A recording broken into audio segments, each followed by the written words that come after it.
দেশ জুড়ে উত্তাল পরিস্থিতি, ধর্ম, রাজনীতি, অর্থনীতি, যুদ্ধ, চারিদিক থেকে আছড়ে পড়ছে ঝড়। ঠিক তখনই এইদিকে হালি শহরের শিব মন্দিরে ঘটে গেল ভয়াবহ ঘটনা।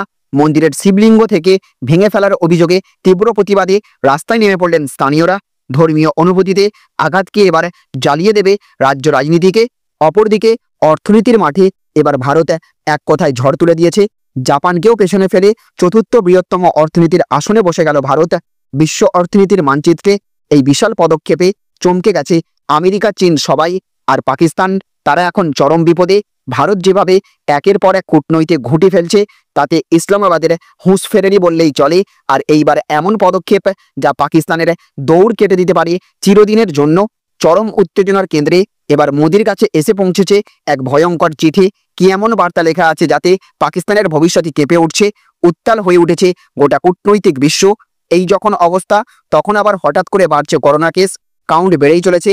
ফিরছে কি সেই 2020-র বিভীষিকা? বিশেষজ্ঞরা বলছেন সতর্ক না হলে বিপদ আসন্ন। এবং রাজ্য রাজনীতিতেও নতুন আগুন। নবান্নের দিকে মিছিলের ঢল। মমতা বন্দ্যোপাধ্যায়ের হাতে আর মাত্র কয়েকটা দিন, আন্দোলনে জ্বলছে রাজপথ। বন্ধুরা, এই ভিডিও আপনাকে জানাবে আসল সত্য, যা মিডিয়া চেপে দেয়, কিন্তু আপনি জানার অধিকার রাখেন।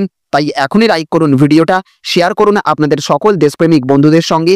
আর ভয় ভীতি কাটিয়ে সত্য সামনে আনতে এখনই সাবস্ক্রাইব করুন আমাদের চ্যানেল।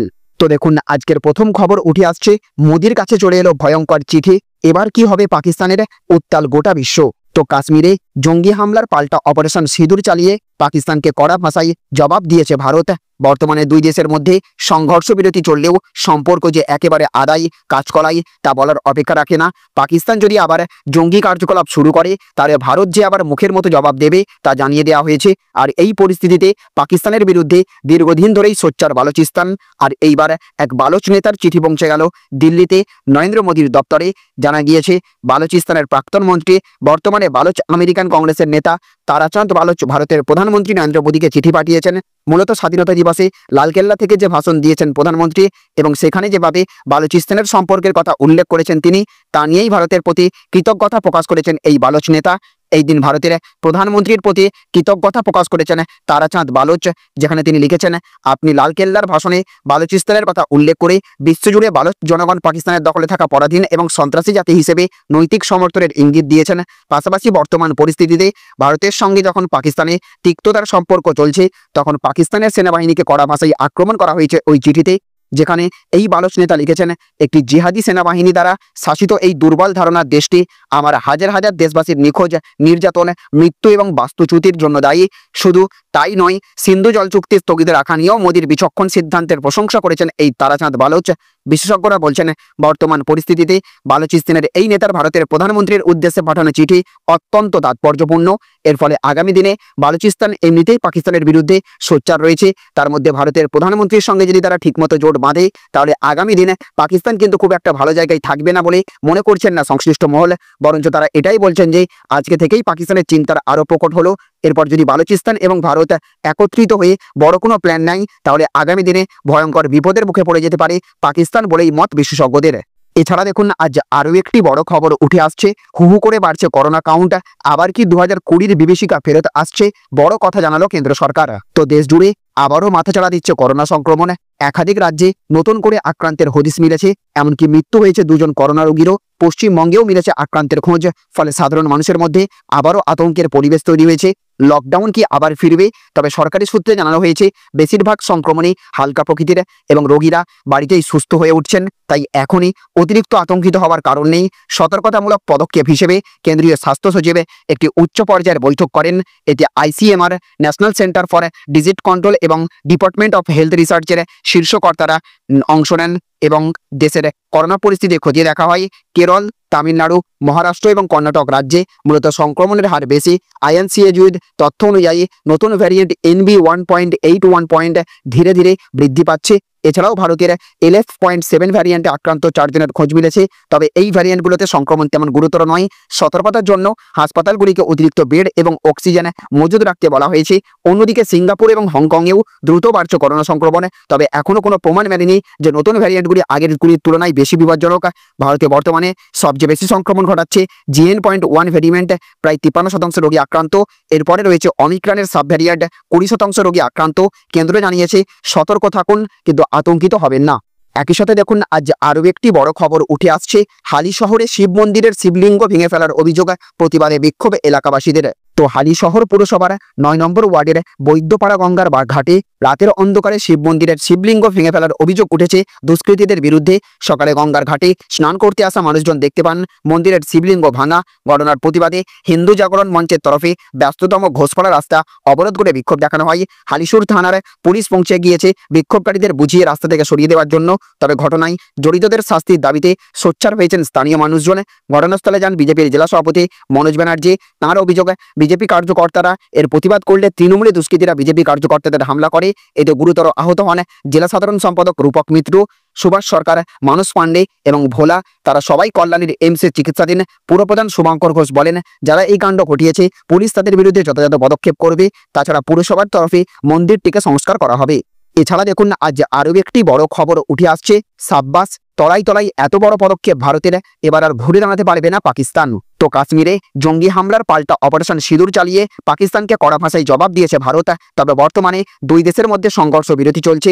আর সেই জায়গায় দাঁড়িয়ে পাকিস্তান নিজেদের নিরীহ বলে দাবি করে যতই ন্যাকামি করার চেষ্টা করুক, এবার সেই পাকিস্তানের বিরুদ্ধে তলায় তলায় যে এত বড় পদক্ষেপ নিচ্ছে ভারত, তা হয়তো স্বপ্নেও কল্পনা করতে পারেনি পাকিস্তান।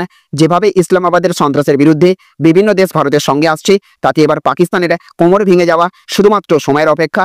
জানা গিয়েছে বর্তমানে ইউরোপ সফরে গিয়েছেন ভারতের বিদেশমন্ত্রী এস জয়শঙ্কর, যেখানে জার্মানিও গিয়েছিলেন তিনি। আর তারপরেই জার্মানির বিদেশমন্ত্রীর মন্তব্য সামনে আসার পর স্পষ্ট হয়ে গিয়েছে যে পাকিস্তানের সন্ত্রাসবাদকে কেউ বরদাস্ত করতে পারছে না।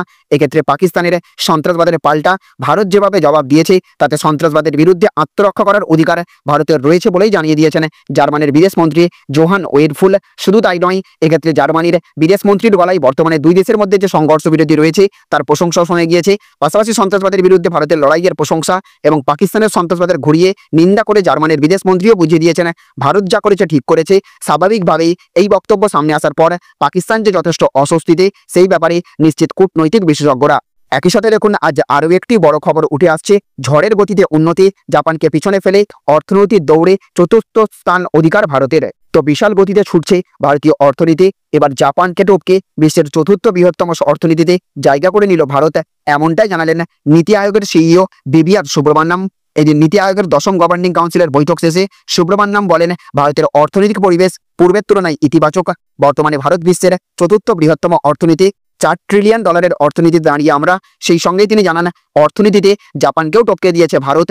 এই বিষয়ে সুব্রমণ্যম বলেছেন, এখন ভারতের থেকে শুধুমাত্র আমেরিকা, চীন এবং জার্মানি অর্থনীতিতে বড়।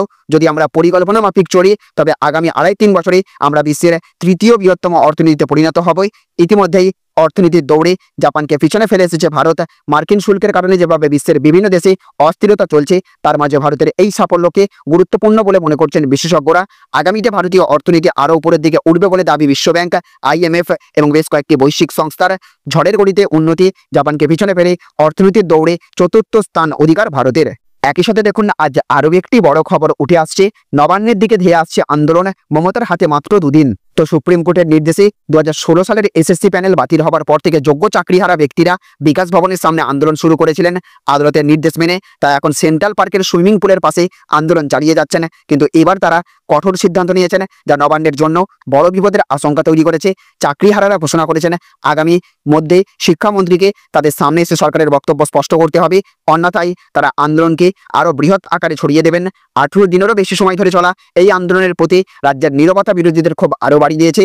বিরোধী দলগুলি, বিশেষ করে গেরুয়া শিবির, এই পরিস্থিতিকে সরকারের বিরুদ্ধে বড় অস্ত্র হিসেবে দেখছে। তারা দাবি করছেন, রাজ্য সরকারের দুর্নীতি এবং ব্যবস্থাপনার কারণেই এই সংকট তৈরি হয়েছে। শিক্ষামন্ত্রী ঘটনাস্থলে গেলেও মূল সমস্যার সমাধান সম্ভব হয় না বলে দাবি তাদের। বিরোধীরা নবান্ন অভিযানের ডাক দিয়ে সরকারকে উৎখাতের আহ্বান জানিয়েছেন। চাকরিহারারা যদি কোনো সদুত্তর না পান, তবে নবান্নে বৃহত্তর আন্দোলনের সম্ভাবনা রয়েছে, যা রাজ্য প্রশাসনের জন্য গুরুতর চ্যালেঞ্জ হয়ে উঠতে পারে। তাহলে বন্ধুরা, দেশের প্রতিটি কোণায় এখন বিপদ, সংকট আর সম্ভাবনার খেলাঘর। ধর্মীয় স্থানে আঘাত আমাদের সহ্য হবে না। অর্থনীতির রথে ভারত বিশ্বকে কাঁপাচ্ছে আর পাকিস্তানকে চাপে ফেলে দিয়েছে একের পর এক ঘুঁটে। করোনা যদি আবার ফিরে আসে তাহলে আমাদের হাতে হতে হবে প্রস্তুত। আর রাজ্যের রাস্তায় আন্দোলনের আগুন কাকে জ্বালিয়ে ছাড়খাড় করবে সময়ই বলবে। আপনি যদি দেশের পক্ষে থাকেন, সত্যের পক্ষে থাকেন, তাহলে আমাদের সাথেই থাকুন। এই ভিডিওটা লাইক করুন, শেয়ার করুন দেশের প্রতিটি কোণে, আর চ্যানেলটা সাবস্ক্রাইব করে গর্জে উঠুন আমাদের সঙ্গে। ফিরছি নতুন আগুন, নতুন তথ্য, নতুন রণহংকার নিয়ে। ততক্ষণ পর্যন্ত জয় হিন্দ, জয় ভারত।